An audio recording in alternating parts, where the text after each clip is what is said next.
ሰላም ወደ አድማጮቻችን አርሰናልን የሚመለከቱ አዳዲስ የዝውውር መረጃዎች ይዘን መጥተናል። እንግዲህ በዛሬው ፕሮግራማችን ስለ ማርኪሲዮ እናወራለን። የቀድሞ አርሰናል ተጫዋች እንዲሁም ስለ ኒኮ ዊሊያምስ የተለያዩ መረጃዎች ወጥተዋል። ቤንጃሚን ሴስኮ፣ ቪክቶር ዮኬሬስ፣ ኦሌ ዋትኪንስ እንዲሁም ደግሞ አርሰናል 18 ተጫዋቾቹን ከታዳጊ ቡድኑና ከዋናው ቡድን በጠቅላላ ኮንትራታቸው የሚጠናቀቁትን እንደሚለቅ በይፋዊ ገጹ ላይ ተናግሯል። እንግዲህ ከነዚህ ውስጥ የነኬረን ቴሪኒ፣ ራሂም ስተርሊንግ እንዲሁም ደግሞ በትለር ኦይዶጂ በዘንድሮ ውድድር ዓመት ያየነው ኤድዋርድስ ያል ብዙ ተጫዋቾችን እንደሚለቅ፣ ነገር ግን ከነዛ ውስጥ ቶማስ ፓርቴና ማይክል ሮዚያክ የታዳጊ ቡድኑ አማካኝ በአርሰናል ለመቀጠል የኮንትራት ድርድሮችን እያደረጉ እንዳለ መረጃዎቹ ያሳያሉ። እንግዲህ ውድ አድማጮቻችን እነዚህን የተመለከቱ አዳዲስ ስለታዊ የአርሰናል የሚመለከቱ የዝውውር መረጃዎች የምናቀርብላችሁ ይሆናል። የያያ ስፖርት ነው። ላይክ፣ ሼር፣ ኮሜንት ሰብስክራይብ ማድረጋችሁን አትርሱ። የናንተ ላይክ፣ ሼር፣ ኮሜንት ሰብስክራይብ ብዙዎቹ ጋር እንድንደርስ ያግዘናል። ውድ አድማጮቻችን ያላችሁን አስተያየት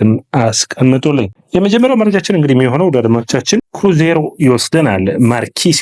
ማርኪዮስ እንግዲህ በአርሰናል 6 ሚሊዮን ፓውንድ ካስፈረመው በኋላ በኤዱ ጊዜ በጣም ብዙ ኃላፊነት የተጠበቀበት ተጫዋች ነበር። አሁን ግን አርሰናሎች ይህንን ተጫዋች ወደ ማርኪሲዮን ወደ ክሩዜሮ ብራዚል አቅንቷል። 2.5 ሚሊዮን ፓውንድ የሚከፈልበት ይሆናል። ከወደፊት ሽያጩ አርሰናል የሚያገኘው ይሆናል በፐርሰንቴጅ። ይህ ተጫዋች እንግዲህ በአንድ ወቅት በዩሮፓ ሊግ ለአርሰናል ጎል እንዳስቆጠረ የምታስታውሱት ነው። ሌላኛው የሚሆነው ኒኮ ዊሊያምስን የሚመለከት ነው። ኒኮ ዊሊያምስ አዲስ ኮንትራትን ሊያገኝ እንደሆነ በትናንትናው ፕሮግራማችን አውርተን ነበር። ነገር ግን ቤን ጃኮብስ ዛሬ አዲስ መረጃን ይዞ ወጥቷል። እንግዲህ አርሰናሎች የዚህ ልጅ ላይ ያላቸው ፍላጎት ከጊዜ ወደ ጊዜ እየቀነሰ ይገኛል። ከዛ ይልቅ ራፋኤል ሊያውን ወይም ደግሞ አዳማኖ ሉክማንን ለማምጣት ጥረቶችን እንደሚያደርጉ፣ ምክንያቱም በደሞዙ ጉዳይ ደስተኛ እንዳሉና አሁን ደግሞ ደሞዙ በአዲሱ ኮንትራቱ መሰረት ወደ 10 ሚሊዮን ፓውንድ እንደሚያድግ ባርሴሎና ከዚህ ተጫዋች ፍላጎት እንደወጣ፣ ስለዚህ ቸልሲና አርሰናል ደግሞ በደሞዝ ጉዳይ ሁለቱም ቡድኖች ከፍተኛ ክፍያን ለመክፈል ለዚህ ተጫዋች ፍላጎት እንደሌላቸው በግልጽ ተናግሯል። ስለዚህ ይህ ተጫዋች ከአርሰናል ፍላጎት ከጊዜ ወደ ጊዜ እየራቀ እንዳለ የመረጃዎች ያሳያሉ። አርሰናል እና የስዊድናዊው አጥቂ ቪክቶር ዮኬሬስ በሀገራት ጨዋታ ላይ አሁን በኢንተርናሽናል ብሬኩ ይሳተፈ አይደለም በጉዳት ምክንያት። ይህ ተጫዋች እንግዲህ ጓደኛውን በዩቲዩብ ገጽ ላይ እያወራ ወጥቶ ነበር። ጓደኛው ወደ አርሰናል ትዘዋወራለህ ወይ፣ ስለ ዝውውር ምን አዲስ ነገር አለ ብሎት ነበር። ማንም ምን እንደሚፈጠር አያውቅም፣ በሚቀጥሉት ጊዜያቶች ውሳኔዎች ሲኖሩ እነግርሃለሁ በማለት ተናግሯል። እዛው ለአርሰናል ስፈረም ጓደኛው ደግሞ አሳውቀኝ ብሎት ነበር። እንግዲህ በሚገርም ሁኔታ እንደ ፌዝ ዮኬሬስም እየሳቀ እሺ ብሎታል። ስለዚህ አርሰናሎች በዮኬሬስ እና እንዲሁም በቤንጃሚን ሴስኮ መካከል አሁንም ውሳኔን አልወሰኑም። እንግዲህ የትኛው ተጫዋች እንደሚፈርም ከአርሰናል ውስጥ አዋቂ እንግዲህ ቻርለስ ዋትስ የአርሰናል በመዘገብ የሚታወቀው ዘጋቢ፣ እሱ ራሱ ምንም አሁንም አዳዲስ መረጃዎች የሉም አርሰናሎች ማንን ለማስፈረም ውሳኔያቸው ላይ። አንዳንድ ደጋፊዎች ግን ለምን ሁለቱን አታስፈርሙልንም የሚል ጥያቄዎች እየታዩ ይገኛሉ። ምክንያቱም የአርሰናል የአጥቂ ችግሩን ተከትሎ ሁለቱን ተጫዋቾች ቢያስፈርም እና ለቅርብ ጊዜ ቪክቶር ዮኬሬስን ቢጠቀም ለቀጣዮቹ ደግሞ ቤንጃሚን ሴስኮን አድርጎ የሁለቱ አጥቂዎች ፉክክር በአርሰናል ቤት የሚጠበቅ እንዲሆን ነበር። ነገር ግን እንግዲህ አርሰናሎች አንደኛ ሁለቱ ተጫዋቾች ፍላጎት የላቸውም። ከሚወጡበት ቡድን በቀጥታ ቋሚ 11 ውስጥ መካተትን ይፈልጋሉ። ዮኬሬስ ተቀያሪ መሆን የሚፈልግ አይነት ተጫዋች አይደለም። ቤንጃሚን ሴስኮም እንደዛው። ስለዚህ ጠንካራ ፉክክርን የሚፈልጉ ስለሆኑ በቋሚ 11 ውስጥ የመካተትና እያንዳንዱ ጨዋታ ውስጥ የመሳተፍን እድል የማያገኙ ከሆነ ለመፈረም ፍላጎት እንደማይኖራቸው የሚጠበቅ ነው የሚሆነው። በቪክቶር ዮኬሬስ ጉዳይ ግን አትሌቲኮ ማድሪድ እንዲሁም ናፖሊ ተጫዋቹን ይፈልጋሉ። ነገር ግን ጆጆ የሚባል ከፖርቹጋል የሚወጣ ጋዜጣ እንደተናገረው ከሆነ ግን አርሰናሎች ይህንን ተጫዋች ለማስፈረም ጥረታቸውን ቀጥሏል የሚል ነው። ቤን ጃኮብስ በሴስኮን በሚመለከት ደግሞ አርሰናል የመጀመሪያውን ጥያቄ ለማቅረብ ሁሉን ነገር ጨርሷል ብሏል። እንግዲህ አርሰናሎች በሁለቱ በኩል እየሰሩ ነው። ነገር ግን ውሳኔዎቹና ሂደቶቹ የሚጠበቁ ይሆናል። ሁለቱንም የማያገኙ ከሆነ ግን አሁንም ቤን ጃኮብስ እንደተናገረው ኦሌ ዋትኪንስ ላይ አሁንም ተስፋ አልቆረጡም። ይህንን ተጫዋች ለማምጣት ከ40 ሚሊዮን ፓውንድ ያወጣሉ ተብሎ ይጠበቃል። ለአርሰናል አስቸጋሪ የሚያደርገው ምንድን ነው ካላችሁኝ፣ በዚህ ተጫዋች ዝውውሮች ላይ በዝውውር ሂደቶቹ ላይ አስቸጋሪ የሚያደርገው ኦሌ ዋትኪንስ 29 ዓመቱ ላይ መሆኑ፣ እንግሊዝ ፕሪሚየር ሊግ ጥሩ ፐርፎርማንሱ ያሳየ ተጫዋች መሆኑን ጥሩ ቢሆንም ነገር ግን በጥሩ የዝውውር መስኮት ይህንን ተጫዋች አለማምጣታቸውን ተከትሎ ከአስቶን ቪላ ጋር ጥሩ ግንኙነት የላቸውም። ስለዚህ ይህ ድርድር ትንሽ ሊያስቸግር ይችላል። ከዛ ውጭ ደጋፊዎቹን ከፍተኛ ተቃውሞ እንደሚመጣባቸው ስለሚያውቁ ትንሽ ይህንን ዝውውር የመሆን እድሉ ጠባብ እንደሆነ ተናግሯል። ከዛ ውጭ እንግዲህ አርሰናልና ሊሮይ ሳኔን የሚመለከት ነው። ይህ ተጫዋች እንግዲህ 13 ጎሎችን 6 አሲስቶችን በ30 የቡንደስሊጋ ጨዋታዎች ላይ ያስመዘገበ፣ ነገር ግን ቦታው አሁን በሚያሳዝን ሁኔታ በሚባል ደረጃ በባየር ሙኒክ ኦሊሴ ቦታው ተቀምጧል። ይህ ተጫዋች የሚጠይቀው ደሞዝ ወደ 190 ሺህ አካባቢ ነው። አርሰናሎች ይህንን ለመክፈል ፍላጎት አላቸው፣ ነገር ግን ቦነስ የማይሰጡት ይሆናል። በዚህ ጉዳይ አርሰናሎች እንግዲህ ፒን ሬይነር ዣቬ ይባላል። ዣቬር ጋር አርሰናሎች ድርድር እንዳደረጉ መረጃዎች ወጥቷል።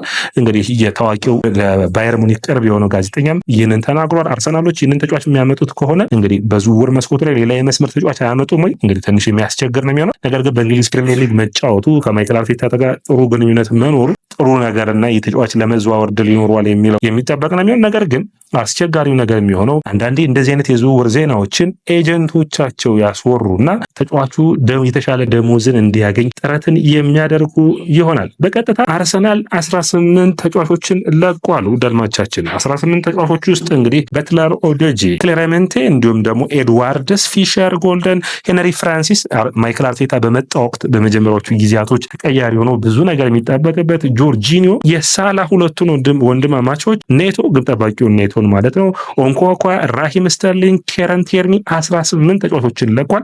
ከነዛ ውስጥ ግን 3 ተጫዋቾች ያልተካተቱም። እንግዲህ የሴቶች ክሎድ ኮሂ የምትባለው እንዲሁም ደግሞ ሁለቱ የአርሰናል አማካኞች የሆኑት ቶማስ ፓርቴ እና እንዲሁም ደግሞ ሮዚኒያክን ይጨምራል። ሮዚኒያክ በታዳጊ ቡድን ውስጥ በጣም ከአርሰናል ተስፋ ከሚጣልባቸው ተጫዋቾች ውስጥ አንዱ ነው። የቀይ መስመር ተከላካይ መሆን የሚችል ነው። የአማካኝ ተጫዋች መሆን የሚችል ነው። ይህ ተጫዋች እንግዲህ ምንም በመጨረሻ እንግዲህ አርሰናሎች ድርድሮችን አድርገዋል። የሚያስቀሩት ከሆነ ጥሩ ቅጣት መች ነው። በአማካኝ መስመር ላይም ብዙ ቦታዎችን የመሸፈን እድል አለው። ስለዚህ አርሰናል በዚህ ተጫዋች ላይ እምነት አለው። አትሊስት ኮንትራቱን ፈርሞ በውሰት ሂዶ ጥሩ ፐርፎርማንስን የሚያሳይ ከሆነ ወደ ዋናው ቡድን እድል እንዲሰጠው ይፈልጋሉ። ያ እንግዲህ የሚጠበቅ ድርድር ነው የሚሆነው። በቶማስ ፓርቴም ጉዳይ ድርድርን እያደረጉ እንዳሉ አርሰናሎች ተናግረዋል። እነዚህ ተጫዋቾች ከጁን 30 ጀምረው የአርሰናል ተጫዋች አይሆኑም። ከነዛ ውስጥ ግን ጆርጂኒዮ ቀድሞ እንደሚለቅ በግልጽ ተናግሯል። ያን በክለቦች የዓለም ዋንጫ ላይ ለመሳተፍ ነው።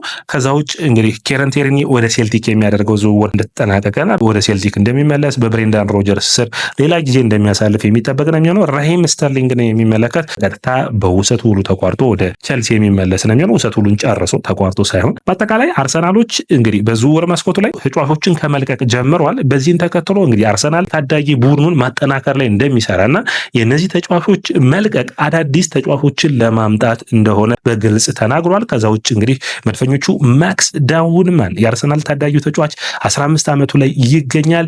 በታህሳስ ወር 16 ዓመት ይሞላል። 16 ዓመት ሲሞላው ደግሞ በእንግሊዝ ፕሪሚየር ሊግ የመጫወቻ እድልን ያገኛል። ይህ ተጫዋች እንግዲህ በአውሮፓ ከ19 ዓመት በታች የአውሮፓ ቻምፒዮንስ ሊግ እንደሚባለው ውድድር ላይ በታዳጊ እድሜው የተጫወተ ሪከርዱን የያዘ ተጫዋች ነው። ማክስ ዳውንማን በአርሰናሎች ዘንድ እንደ ያሚን ያማል ነው የሚያዩትና ይህን ተጫዋች በፍጥነት ወደ ዋናው ቡድን ማሳደግን ያስባሉ። ስለዚህ በዚህ ተጫዋች ጉዳይም መድፈኞቹ በሚገባ ስራዎችን እየሰሩ እንዳለና ተጫዋቹን ለማቆየት ጥረቶቹ እንደተጠናቀቁ የሚጠበቅ ነው። በሚቀጥለው ውድድር ዓመት ማይክል አርቴታ ከቡድኑ ጋር ወደ ቅድመ ውድድር ጨዋታዎች በሚሄዱበት ጊዜ ይዞት እንደሚሄድና የመሰለፍ እድልን በዛ ጨዋታዎች ላይ እንደሚሰጠው ከዛ ውጭ በሚቀጥለው ውድድር ዓመት ደግሞ በእንግሊዝ ፕሪሚየር ሊግ ሲጫወት ልናየው የምንችልበት እድል እንዳለ ተናግሯል። እንግዲህ ፔርሜር ሳከር የታዳጊ ምልመላዎችን ጀምሯል። አንደኛው የሆነው እንግዲህ በብላክበርን ሮቨርስ የሚታወቀውን ታየን ዮኒን የሚባለውን ተጫዋች ለማስፈረም እየጠሩ ነው። ያም ጥሩ የሚባል ነው። 1 ሚሊዮን ፓውንድ አቅርበው ውድቅ ተደርጎባቸዋል። ውድ አድማጮቻችን ይህ ያያ ስፖርት ነው። ላይክ፣ ሼር፣ ኮሜንት፣ ሰብስክራይብ ማድረጋችሁን አትርሱ።